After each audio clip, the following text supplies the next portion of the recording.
250 mobile toilet जे ठेवलेत ते वारंवार म्हणजे साफसफाई करून फ्युचरसाठी बी वापरता येणार. सध्या स्थितीमध्ये परिस्थिती ठीक आहे. टॉयलेटची पुरेसे आहे. टॅप 150 काढलेत आंघोळीसाठी यासाठी. जसं टँकर खाली होतो कार्यकर्त्यांशी आमचा संपर्क आहे.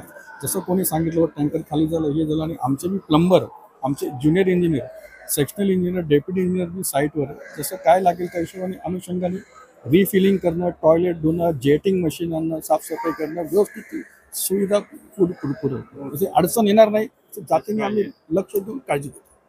नवी मुंबई महानगरपालिकेने CIDCO exhibition centre vegetable market आणि कांदा बटाटा मार्केट इथे सर्वीकडे मिळून 15 टँकरची सोय केलेली आहे आणि वेळोवेळी आपण ते टँकर रिफिल करतो आणि जे सिडको एक्झिबिशन सेंटरचं जी पाण्याची टाकी आहे ती पण पूर्णपणे भरलेली आहे आणि आपलं टॉयलेटला फुल पाणी येतं आणि 140 ते 150 नळ वेगळे आम्ही सोय केलेली आहे इथे एक्झिबिशन सेंटरला आणि कांदा बटाटा मार्केटला वेगळे नळ आणि त्याची सोय केलेली आहे आणि जी सोय आहे ती पुरेशी आहे इथे आता सकाळच्या याच्यासाठी. हो 250 टॉयलेटची सोय केलेली आहे. ते पुरते सकाळी अर्धा ते 1 तास गर्दी होते त्याच्यानंतर रिकामे असते काय प्रॉब्लेम नाही. आता पण तुम्ही बघू शकता रिकामे.